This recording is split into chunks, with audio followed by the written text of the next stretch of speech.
नमस्कार मंडळी, मी गणेश तुम्हा सर्वांचं स्वागत करतोय आपल्या यूट्यूब चॅनलवरती. आणि मित्रांनो, मी नवीन एक व्हिडिओ तुमच्यासाठी खास घेऊन आलो आहे आणि तो आपल्या घरच्या कोंबड्यांचा अपडेट आहे. त्याच्यामध्येच मित्रांनो खूप दिवसापासून आपण ज्याची वाट पाहत होतो म्हणजे पिंजरा, जो लोखंडी जाळी आपण घ्यायची वाट बघत होतो मित्रांनो, तर तो आणलेला आहे.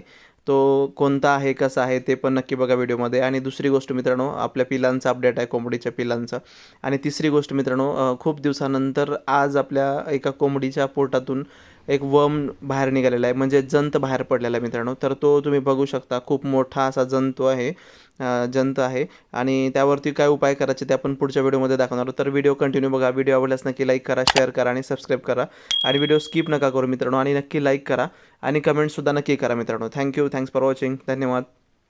तर मित्रांनो, इथे आपण ज्वारीचं पीठ घेतलेलं आहे. आपलं खाद्य संपलेलं आहे, म्हणजे फीड जे देतो मी कोंबड्यांना, ते फीड संपलेलं आहे मित्रांनो. आणि ते संपून पण बऱ्यापैकी 1 महिन्याच्या जवळ होत आहे आता.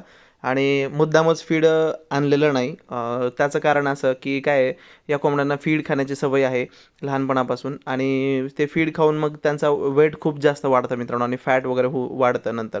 आणि मग अंडे देण्याची क्षमता त्यांची थोडीशी कमी होते. तर त्यासाठी त्यांना आता फीड नाही दिलं. मग सध्या ते गवत वगैरे खात आहेत. हे असं पीठ वगैरे आम्ही देतो. त्यामध्ये ॲस्ट्रोवेट आणि मल्टीव्हिटॅमिन आणि अँटीबायोटिक या 3 गोष्टी टाकून हे फीड मी कालवून ठेवलेलं आहे मित्रांनो.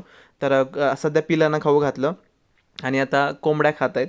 तर बघा, मस्तपैकी अशा खात आहेत. आणि कोंबडा आपला हा एक ब्रीडर आहे. यालाही मागत आहेत मित्रांनो. बघूया.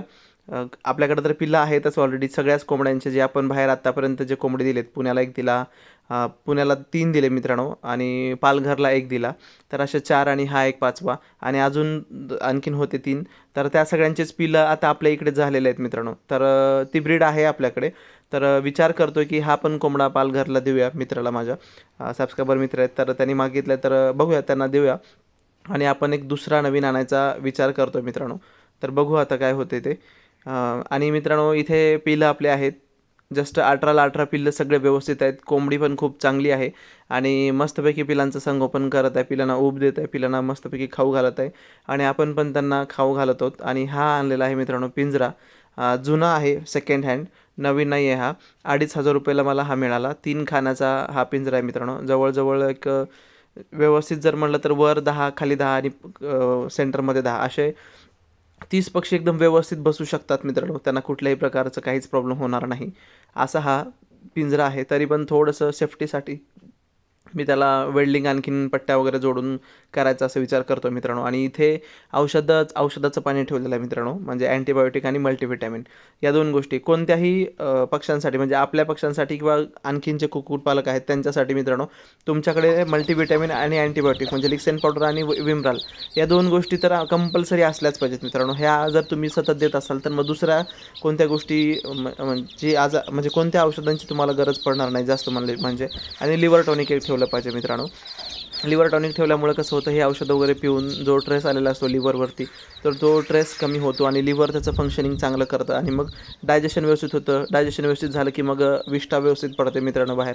आणि विष्ठा पण चांगली असणार, तर ते हिरवीगार, पातळ, काळी अशा गोष्टी होत नाहीत. आणि मग व्यवस्थित घट्ट विष्ठा, व्यवस्थित चांगल्या रंगाची विष्ठा पडली बाहेर की मग त्याचा अर्थ असा असतो की पक्षी आपला निरोगी आहे. आणि छान वाटतं मित्रांनो. हे पक्षी आपले म्हणजे जे पिलं आहेत ना, ते सगळे तंदुरुस्त आहेत आणि व्यवस्थित आहेत. पहिल्या अंड्यातून निघालेली पिलं आहेत मित्रांनो, म्हणजे पटडी जी पहिलं अंडं घालते त्या पहिल्या अंड्यातून मिळालेली पिलं आहेत. एक पण गुंगलेलं नाही, एक पण आजारी नाही, एकदम व्यवस्थित आहेत. आणि हा मित्रांनो, हे तुम्ही बघू शकता इथे सकाळी सकाळी मला आमची कडकनाथची एक कोंबडी आहे, तिनं विष्ठा करत होती आणि बऱ्यापैकी जास्त वेळ ती वाकूनच होती. आणि हा तिच्या विष्ठेवाटे बाहेर पडत होता मित्रांनो. तर मग त्यावेळेस बघितलं तर खूप मोठा आहे, म्हणजे आपल्या एक इतभर अंतराचा, हाताची जी एक ईत असते मित्रांनो, एक इतभर, तर इतभर अंतराचा हा आहे, म्हणजे इतका लांब आहे मित्रांनो. आणि कोंबडीच्या पोटामध्ये होता. विचार करा, एवढा मोठा म्हणजे जंतू असेल तर कोंबड्यांचं वजन नाही वाढणार मित्रांनो. आपल्या कोंबड्या बऱ्यापैकी ऑलरेडी मोठ्या आहेत वजनाला, त्यामुळे ते दिसत नाहीत. पण छोट्या जर कोंबड्या असतात दुसऱ्या, तर त्या अजून वीक झाल्या असत्या. हे जे असतात ना मित्रांनो, हे कोंबडींनी जे खाल्लेलं अन्न असतं त्या अन्नावरती जगत असतात. आणि स्वतःचं पोषण करत असतात आणि हे एवढे मोठे होतात मित्रांनो. आणि कधीतरी ते वर्म बाहेर पण पडतात. पण हे वर्म बाहेर पडेपर्यंत तिथे या वर्म्सनी ऑलरेडी अंडी वगैरे घातलेली असतात आणि त्यांची पिलं पण ऑलरेडी झालेली असतात मित्रांनो. तर त्यासाठी डिवॉर्मिंग करणं महत्त्वाचं असतं. तर डिवॉर्मिंगचा पण व्हिडिओ नक्कीच येईल मित्रांनो. आणि ज्या कोंबड्या खूट झालेल्या आहेत आणि अंडी वगैरे घालत नाही, तर अशा कोंबड्यांचं डिवॉर्मिंग केलं पाहिजे. अंडे घालत असणाऱ्या कोंबडीला लगेच डिवॉर्मिंग करायचं नाही कधी. थोडंसं नंतर तिच्या रिप्रोडक्टिव्ह सिस्टीमवरती प्रभाव पडू शकतो मित्रांनो आणि मग अंडी वगैरे मिळणार नाहीत. तर बघा तुम्ही कसा आहे तो हा वर्म. बऱ्यापैकी खूप दिवसानंतर बघितला. सुरुवातीला ज्यावेळेस माझ्याकडे कोंबड्या होत्या त्यावेळेस असे वर्म्स पडत होते. पण ज्यावेळेस मी डिवॉर्मिंग करत होतो त्यावेळेस पडायचे मित्रांनो कोंबडींच्या पोटातून. आणि हा जुना व्हिडिओ आपल्या पांढऱ्या कोंबड्याचा मला दिसला आणि मग आठवण आली परत आणखीन. आणि यात मल्टी कलरची जी आहे ना ब्लॅक अँड व्हाईट ती गेली आणि पांढरावाला पण तोही गेला. पुण्याला दिलो मित्रांनो आपण त्यांना. तुम्ही तो व्हिडिओ बघितला नसेल तर नक्की बघा.